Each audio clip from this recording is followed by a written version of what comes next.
ملک و ملت کے لیے یعنی وطن عزیز کے لیے دعا کریں، اتفاق ہو، امن ہو، محبت پیدا ہو، کچھ حالات درست ہوں، لیکن ان تمام تر چیزوں کو درست کرنے کے لیے یا اس خواہش کو اگر کوئی عملی طور پہ دیکھنا چاہتا ہے اپنی خواہش کو، تو خود اس فرد کو اس معاملے میں، نوفراد کو اس معاملے میں کیا کردار ادا کرنا چاہیے؟ یار یہ ایسا نازک مسئلہ ہے کہ حالات خراب ہیں یا خراب کیے جاتے ہیں یا ان میں کیا کیا مطلب پیچھے گیم ہوتے ہیں، اب ان میں ہم لوگ کہاں پڑھ سکتے ہیں؟ ہمارا فیلڈ تو ہے نہیں یار، شعور تو سبھی رکھتے ہیں تھوڑی بہت، آپ میں تو بہت زیادہ ہے، تھوڑی مجھے بھی سمجھ پڑتی ہے کہ یہ کیا کیا گیم ہوتے ہیں، تو اس میں ہم بس دعا ہی کر سکتے ہیں، اللہ عافیت نصیب فرمائے۔ آپ کو لگتا ہے کہ ایک عام آدمی اس معاملے میں وہ جو حدیث پاک ہے کہ مومن وہ ہے جس کی زبان و ہاتھ سے دوسرا مسلمان محفوظ ہو،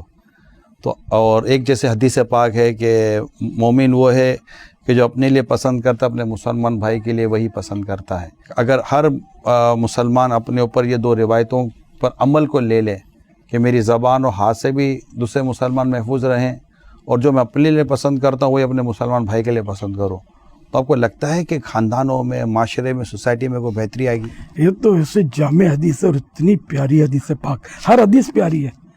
تو اب جو آپ یہ فرما رہے ہیں کہ جو اپنے لیے پسند کرتا ہے وہی اپنے بھائی کے لیے پسند کرے، ایسا ہو جائے تو پھر تو معاشرہ مدینے کی طرف اڑ جائے، ایسا سدھر جائے، لیکن یہاں تو بھائی کا گلا کاٹ رہا ہے، جو بات اپنے لیے ناپسند کرتا ہے وہی دوسرے کے لیے پسند کر رہا ہے، اس وقت الٹا ہو گیا ہے۔ اللہ پاک رحم کرے۔ آمین آمین۔